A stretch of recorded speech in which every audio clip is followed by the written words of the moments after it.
Chapter 15, Dee Dee. This story contains a problem and a solution. Dee Dee was a mousy-looking kid. Unlike most children at Wayside School, she liked recess better than spelling. As soon as the recess bell rang, she would jump up from her seat and run out the door. There were big signs in Wayside School on every floor. No jumping down the stairs. Dee Dee never seemed to notice the signs. She jumped down the stairs. Some children took the stairs 2 at a time. Dee Dee took them 10 at a time. That was on the way down.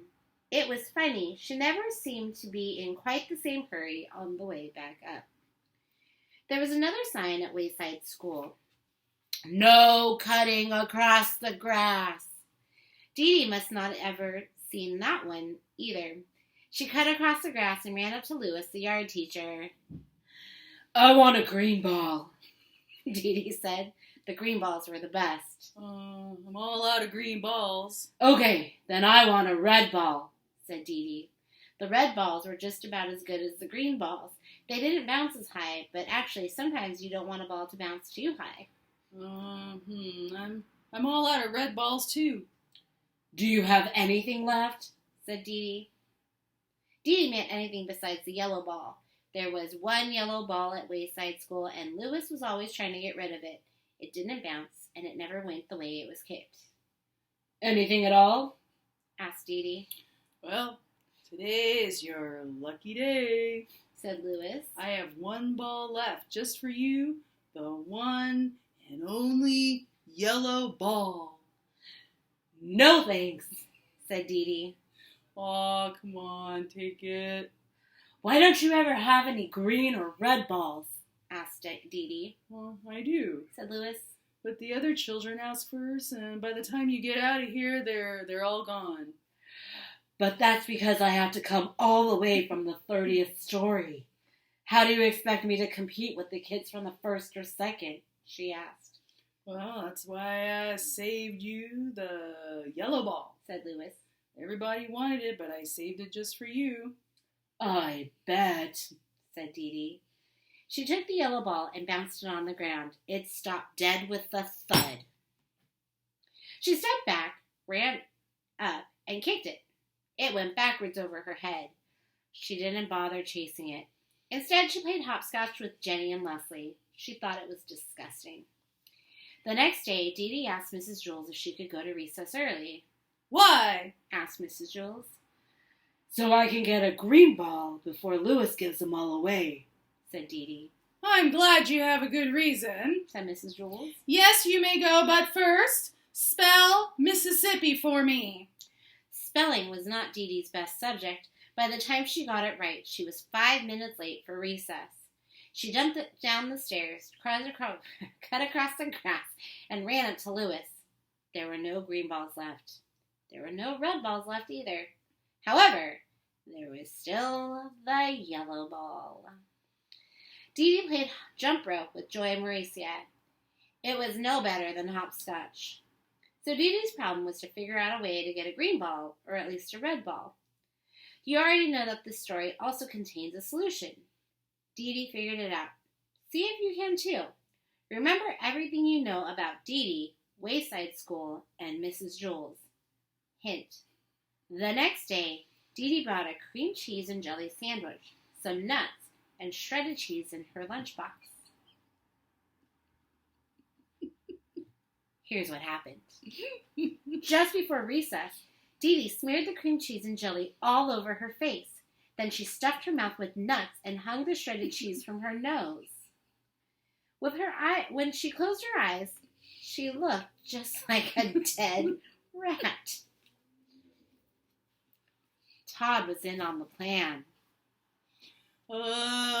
Mrs. Jules, he called out. There's a dead rat in the classroom.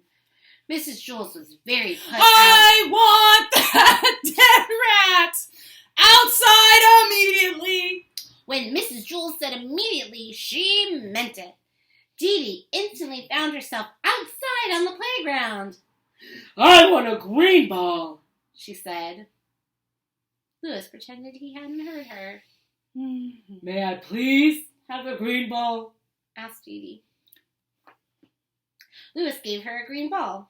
I don't know how you did it, Dee Dee, but you're first today, he said. When Mrs. Jules found out that Dee Dee and Todd had tricked her, she sent Todd home early on the kindergarten bus. Dee Dee threw the green ball on the ground. It bounced 50 feet straight up in the air, and then she caught it. You don't like me, do you? Oh, sorry. You don't like me, do you, Louis? She asked Louis. Oh, sure I do, said Louis. No, you don't, said Dee Dee. Yes, I like you, said Louis. No, you don't, Dee Dee insisted. Oh, yes, I like you. I really do, said Louis. Are you sure? asked Dee Dee. Yes. said Louis. Don't you believe me? I guess so, said Dee Dee. Well, do you like me? asked Louis. You bet, said Dee Dee. You're my best friend. Oh, terrific. said Louis. I always wanted to be best friends with a dead rat.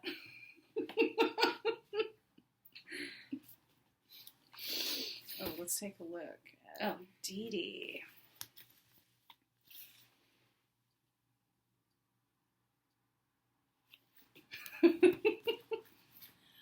Okay, chapter 16, right? Chapter 16.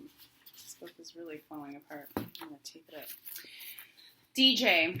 DJ skipped up the 30 flights of stairs to Mrs. Jules's room. He was grinning from ear to ear, from nose to chin, from here to there, and back again.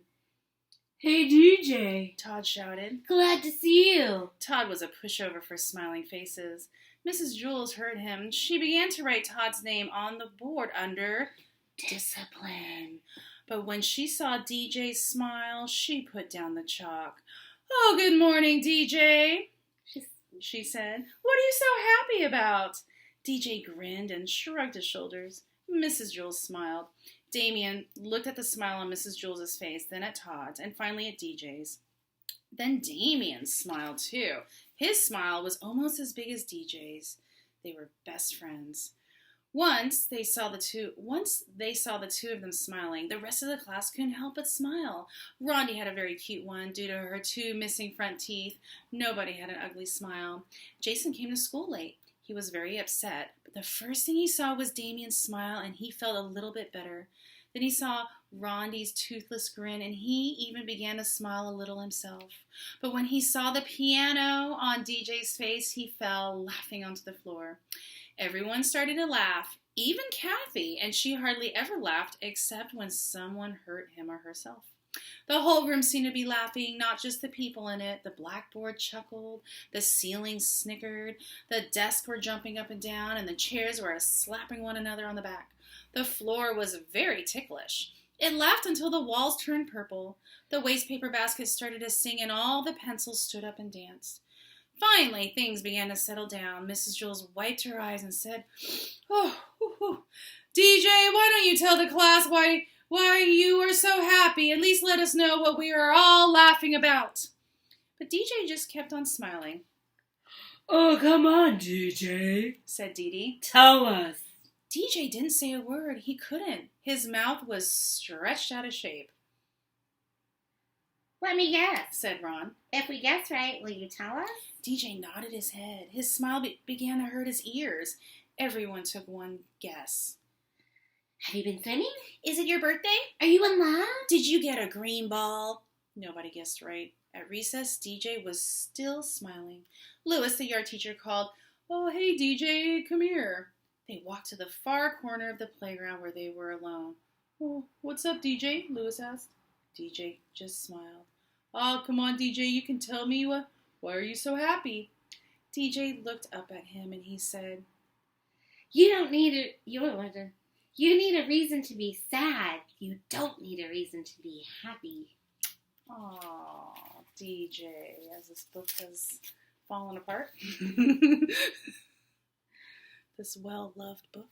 That was a good